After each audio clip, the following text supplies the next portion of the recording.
Good morning friends, welcome back to my channel. और बताइए friends, कैसे हैं आप सब। तो फ्रेंड्स, आज है फ्राइडे और टाइम हो रहा है सुबह के 11:30 और मैं आई हुई हूँ किचन में। तो मैं यहाँ आलू काट रही हूँ क्योंकि आज मैं लंच में बनाने वाली हूँ दही आलू की सब्ज़ी। तो आज मैं मॉर्निंग में 5 बजे जाग गई थी, लेकिन आज मैंने मॉर्निंग में ही लंच तैयार नहीं किया था क्योंकि कल नाइट में हस्बैंड के भाई आए थे, रिश्ते में लगते हैं। तो फिर मॉर्निंग में वो खाने की मना कर रहे थे, तो फिर सोचा कि खाली पेट भेजना भी सही नहीं है। तो फिर मैंने हल्का सा नाश्ता बना दिया था और नाश्ते में बनाया था पोहा। तो बस वही चाय के साथ वो खा गए थे और वही मैंने बेटी को पैक कर दिया था लंच बॉक्स में। तो उसके बाद फिर मैंने अपने सभी काम निपटा लिए थे और नहा धोकर मैं हो गई थी फ्री। और हस्बैंड भी पोहा खाकर ही चले गए थे और मैंने भी वही ब्रेकफास्ट कर लिया है। और उसके बाद अभी जागा था तो उसे भी मैंने नहला धुला कर तैयार कर दिया था और वो फिर से सो गया है। उसके सोने के बाद फिर मैं लग गई अपनी लंच की तैयारी में। तो यहाँ पर हमने जो आलू हैं उन्हें छील कर काट कर मोटे मोटे पीसेस में बॉईल करने के लिए रख दिया है। और यहाँ पर मैंने ले लिया है 2 प्याज और हरी मिर्च, जिन्हें हम अच्छे से बारीक चॉप कर लेंगे चॉपर की हेल्प से। तो दही आलू में जो प्याज होता है वो बारीक चॉप करते हैं तो अच्छा टेस्ट आता है, और या फिर आप चाहें तो उसका पेस्ट भी बना सकते हैं, बट चॉप किया हुआ मुझे ज़्यादा अच्छा लगता है। तो यहाँ पर हमने हरी मिर्च और प्याज को चॉप कर लिया है। और साथ ही इसके साथ हमें चाहिए होता है दही। तो दही हमने फ्रिज से निकाल कर बाहर रख दिया है, थोड़ा सा नॉर्मल टेम्परेचर पे आ जाएगा। और जब तक हमारे आलू बॉईल हो रहे हैं मैं आ गई थी रूम में। तो यहाँ पर आप देख सकते हैं मेरे बैंगल्स बॉक्स पड़े हुए हैं। तो सोच रही हूँ आज इन्हें सेट कर दूँ, बैंगल्स बॉक्स में लगा दूँ, क्योंकि ये आप देख सकते हैं मैंने कुछ मीशो से बैंगल सेट मंगाए थे और कुछ मेरी चूड़ियाँ हैं जो इस तरह से कार्डबोर्ड के बॉक्स में पड़ी हैं। तो मैं अभी मम्मी के घर गई थी तो ये 3 जो आप खाली बॉक्स देख रहे हैं बैंगल्स के, ये मैं लेकर आई थी। तो सोचा इन्हीं में लगा देती हूँ और जो फालतू के जो कार्डबोर्ड के बॉक्स हैं उन्हें हटा देती हूँ। ये आप देख सकते हैं कितने प्यारे बैंगल्स हैं। ये पूरा चूड़ा सेट है जो मैंने मीशो से मंगाया था और काफ़ी अच्छा है, बहुत ही प्यारा है। आप इसे किसी भी साड़ी पर वेयर कर सकते हैं, मल्टी कलर में है तो सब पर चल जाता है और बहुत ही प्यारा लगता है, एकदम भरे भरे हाथ लगते हैं दुल्हन जैसे। तो यहाँ पर मैं सभी को सेट कर देती हूँ बॉक्सेस में और जो खाली होते जाएंगे उन्हें मैं फेंक दूँगी। तो यहाँ पर मेरे कुछ बैंगल्स जो छोटे वाले बॉक्स होते हैं उनमें रखे हुए हैं, तो उन्हें भी देख लेते हैं। उन्हें भी निकाल कर हम इन्हीं बॉक्सेस में रख देते हैं और जो बॉक्स खाली हो जाएंगे उन्हें रख देंगे। फिर कभी जब बैंगल्स लेते हैं तो उनके काम आ जाएंगे। और ये गोल्डन के मेरे बैंगल्स हैं तो उन्हें मैंने पॉलीथीन में ही रख दिया है ताकि उनकी पॉलिशिंग ख़राब ना हो। तो यहाँ पर हमारे सभी जो बैंगल्स थे वो बॉक्स में सेट हो गए हैं। और ये जो कुछ चूड़ियाँ हैं, ये एक बॉक्स बचा है, इसे मैं इसी बॉक्स में लगा देती हूँ सभी चूड़ियों को। इन बॉक्सेस में ये फ़ायदा होता है कि एक तो ये ट्रांसपेरेंट होते हैं, तो इनमें आपको जो भी बैंगल वियर करना है, जो भी चूड़ी वियर करनी है वो ईज़िली दिखाई दे जाती हैं। और ये जो चूड़ियों के जो बॉक्स आते हैं उनमें दिखाई नहीं देता है, तो एक एक बॉक्स आपको खोलकर देखना होता है। और कहीं अगर आपको जाना है तो इन्हें सेट बनाकर इन्हीं बॉक्सेस में ले जाते हैं तो कैरी करने में भी काफ़ी आसानी रहती है और सेट ख़राब भी नहीं होते हैं। तो आप देख सकते हैं सभी बैंगल्स बॉक्स में मैंने बैंगल्स लगा दिए हैं। आप देख सकते हैं काफ़ी प्यारे प्यारे बैंगल्स हैं। अगर आप मेरा बैंगल कलेक्शन देखना चाहते हैं तो कमेंट बॉक्स में ज़रूर बताइएगा, मैं आपके साथ शेयर करूँगी। ये कुछ चूड़ियाँ हैं जो मैं डेली वेयर में पहनती हूँ, तो ये भी इसी कार्डबोर्ड बॉक्स में ही रहने देंगे क्योंकि अब मेरे पास बॉक्स नहीं है। और ये जो खाली बॉक्स हो गए हैं इन्हें हम फेंक देंगे। तो यहाँ पर बीच में हमारे जो आलू हैं उनमें सीटी आ गई थी, तो फिर हम गैस को बंद कर गए थे। और अब विसल जब ख़त्म हो गई है तो हम आलूओं को निकाल कर बाहर कर लेते हैं, निकाल कर ठंडा, क्योंकि अगर कुकर में रखे रहेंगे तो ये एकदम से गल जाएंगे। तो आलूओं को हमने निकाल कर रख दिया है बाहर ठंडा होने के लिए और इन्हें हम थोड़ी देर ठंडा होने देते हैं। और फिर हम फिर से आ गए हैं रूम में और सभी बॉक्सेस को हम अलमारी में सेट कर देते हैं। तो अलमारी में मेरा जो ऊपर वाला पोर्शन है उसमें मेरे बैंगल्स ही रहते हैं और जो थोड़ी बहुत ज्वेलरी है वो रहती है। आप देख सकते हैं साइड में ज्वेलरी रखी हुई है और ये है मेरे सारे बैंगल्स। और कुछ डेली वेयर के जो बैंगल्स हैं वो मैं ड्रेसिंग टेबल में रखती हूँ जिससे कि उन्हें पहनने में आसानी रहे, बार बार निकालना ना पड़े।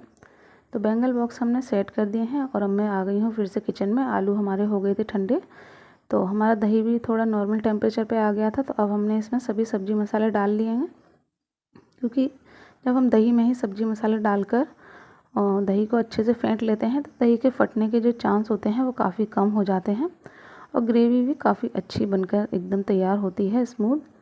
तो यहाँ पर हम दही को काफ़ी अच्छे से फेंट लेते हैं, जिससे कि उसमें जो अच्छे से स्मूथनेस आ जाए।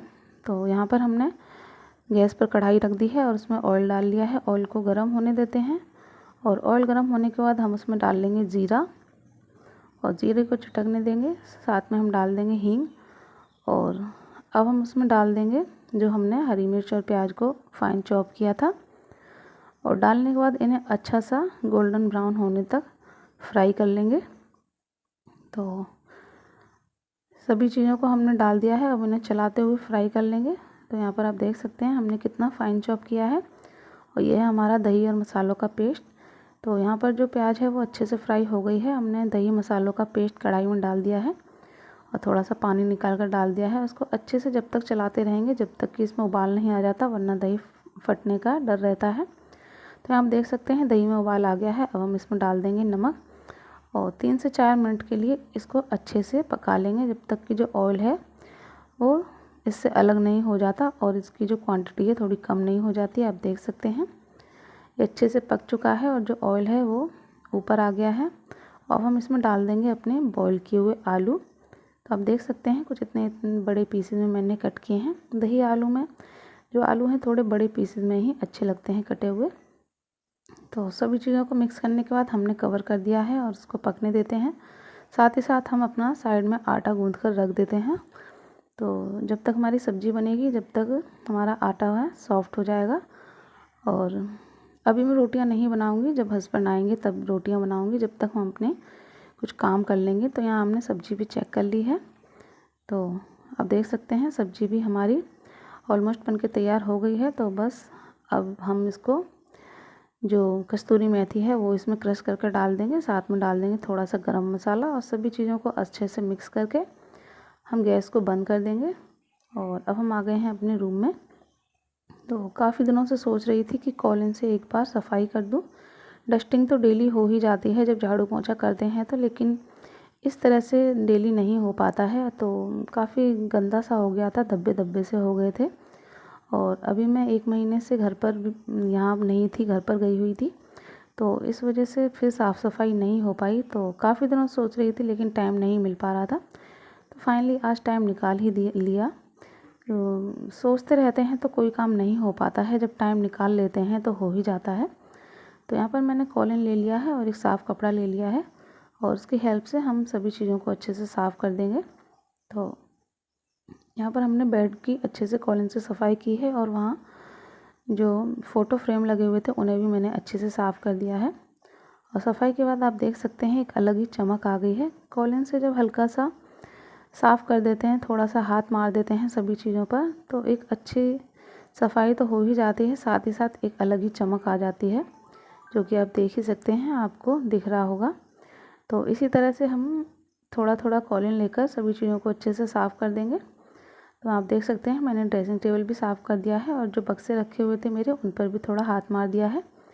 और हम इधर टीवी को भी साफ़ कर देंगे। तो यहाँ मैंने डायरेक्ट टीवी पर कॉलिन नहीं डाला है, मैंने हल्का सा पहले कपड़े पर स्प्रे कर लिया था और फिर उसी कपड़े से हम टीवी को साफ़ कर दिए हैं। और कॉलिन से साफ़ करने के बाद अब मैं एक गीला कपड़ा ले आई हूँ, तो उससे हम अपने ये खिड़की और दरवाजे साफ़ कर लेंगे।